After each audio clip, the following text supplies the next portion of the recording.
Alright, what's up guys? My name is Zach, and today I am driving a 2000 Nissan Liberty GT4 Highway Star Autech.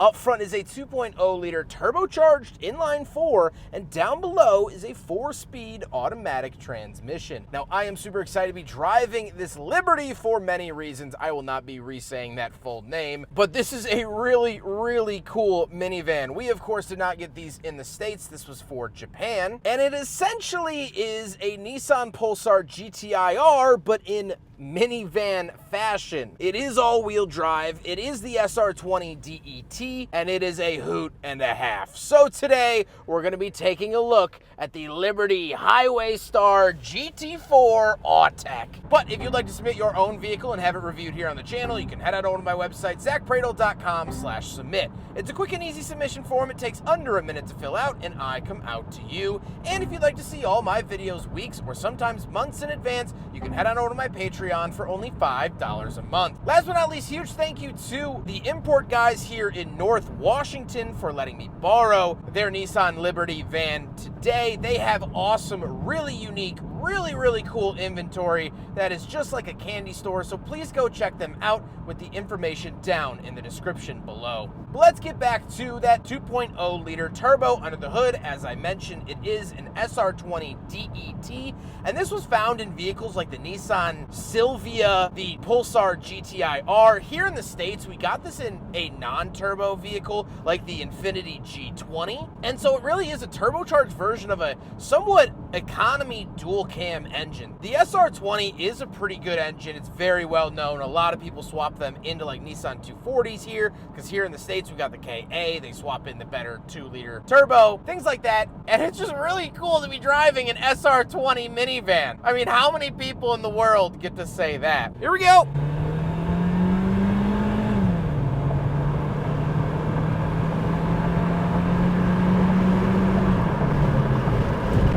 It's not slow.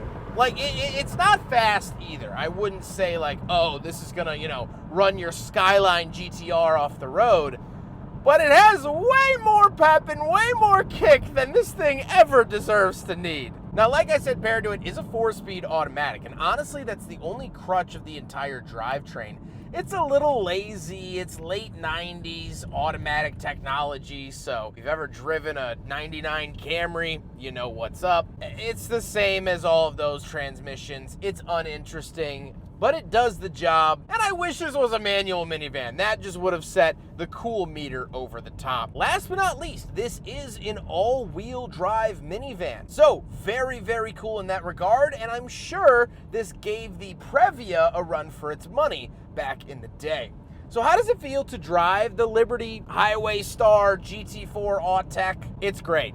It's really fun. Just knowing that there's a SR20 heart beating under the hood and that it is all-wheel drive is just such a special experience. Visibility is good. Ride quality's okay. It's passable. It's not jittering my teeth, but honestly, I don't love it, but it is just super cool. I mean, this is one of the most unique experiences you can have, and I'm excited to be having it here today. Pardon me, ladies and gentlemen, I did not put the transmission into power mode, so now we're in power mode. You feel the boost build and kick in. Doesn't really change that much. Sorry. With that stuff out of the way, let's talk about the interior, because I didn't know it could get any cooler, but it does in fact have a digital gauge. So the tachometer and speed along with fuel are digital. The gear is physical, as well as you do have a little switcher for fuel and voltage tach on and off. I've never seen this where you could turn a tachometer on and off with a little button. That is super unique. Off to the right, we have some dead switches along with the power mirrors and rear tailgate. And moving out of the door, we have lock and unlock and power windows. Moving into the center, we do get a little cubby up at the top We get a digital clock, very nice to see that. Then we do get our climate controls. It does have a digital readout, which is really cool for 2000, as well as an aftermarket radio, because anything Japanese domestic market is not gonna work here in the States with our radio stations. And then I do have a tiny little pop-out cup holder, actually 2 of them. So we will do a big friggin' bottle test, and it fails pretty much everything JDM does, but very cool to see nevertheless.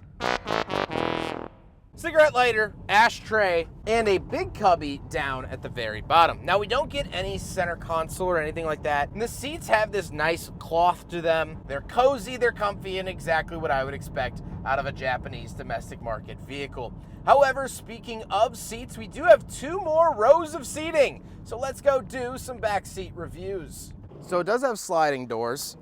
What SR20 vehicle has sliding doors? I'll tell you which one. This one. But once we are in the back, it is a little cramped. You do notice that this is still not huge, but it is a minivan. We do have power windows for 2000. Pretty nice to see that in a minivan. Again, minivans way back in the day didn't even have rollback or roll down windows at all. So this is really nice. Grab handle here. So this is a bench seat, this second row. However, the third row is just a 2+2. So you get 7 seats in total. Very, very cool to see that. Like I said, not crazy space, but it's a 7-seater all-wheel drive SR20 van. I don't really care if I don't fit too well. However, I am very curious about getting into the third row.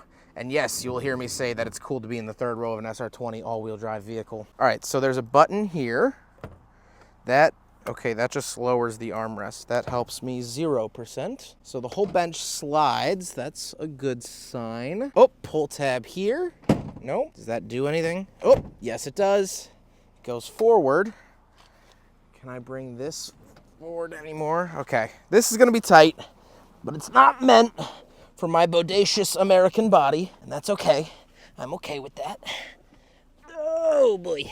All the way back here, we do, interestingly enough, have fan speed, so I do get a little bit of climate back here, but just on the right side. So if you're sitting off to the left, you're going to have to deal with whatever climate you have. This, I actually have a fan and cup holders with the seat all the way back in its normal position. There's no way I could fit back here. I'll try it for your amusement. There we go. Nope, not what I wanted.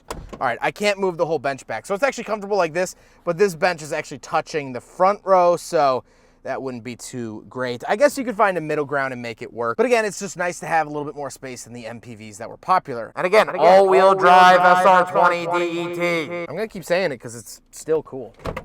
All right, let's hop out. We're gonna talk about the trunk and cargo space, and then we'll talk about the looks. All right, around the back of the Nissan Liberty Highway Star GT4 Autech. A lot of things to say. We do have a big handle here. Pull this up.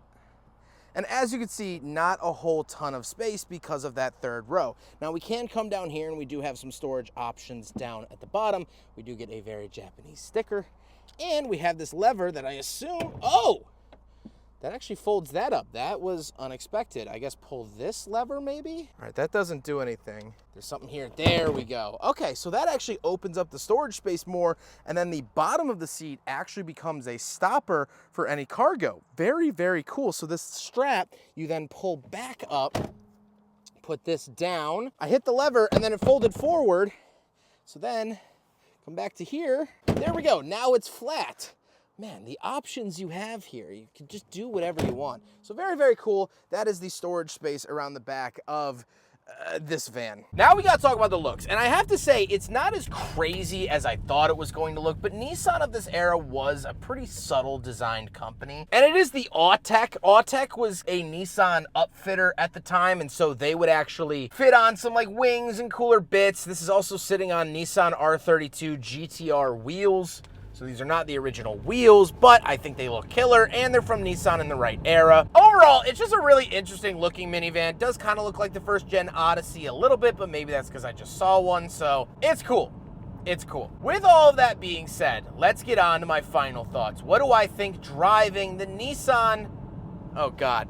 All right, 2000 Nissan Liberty Highway Star GT4 Autech. I think I got it. Well, this has been a really cool experience. To have a hopped up SR20 DET all-wheel drive minivan is just a sentence I never ever thought that I would say, and yet I'm so glad to be saying it because this is just super, super cool. I think the overall overarching feeling is just amazement that they even made one of these, because a minivan chassis is supposed to be boring. It's supposed to be slow. It's supposed to be a family hauler and mover. But over in Japan, having a minivan of this size was a pretty nice thing to have. Here in the States, we always had big minivans.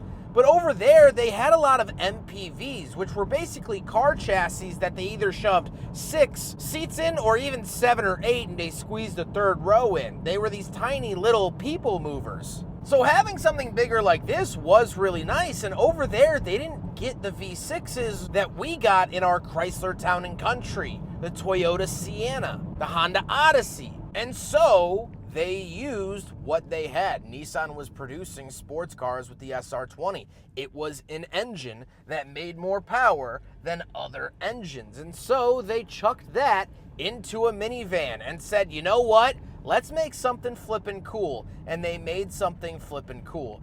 This is cool for no reason, and I have to say that that's probably the coolest thing of all. There's no real reason why this should be a hopped up Autech tuned, modified, sporty minivan. It just doesn't make sense. It's like when you see little dinosaur figurines for sale in the aquarium's gift shop. You just kind of look at it and you go, yeah, I mean, I guess. Maybe in the same ballpark, but it's just weird. That's what this feels like. This is just weird, but I like that. It's fun. Nissan built this for fun. And they sold, well, not super well, but again, it was just something for the sake of something. And so that is really, really cool. I hope you guys enjoyed the video. Huge thank you to the import guys for letting me borrow their, oh Lord, Nissan Liberty Highway Star GT4 Autech. They are way cooler than the name of this van. They're a lot easier to say and easier to work with than the name of this van. Excuse me, I'm backing up. Please go check them out. They have a really, really cool inventory you can see on their website. This is just one of their many, many cool cars. I unfortunately am not able to film all of them, but I'm trying to get through as many of them as I can, and this was a must film. But I hope you guys enjoyed the video. Don't forget to rate the video, comment on the video, and subscribe if you really liked it. Take care, guys.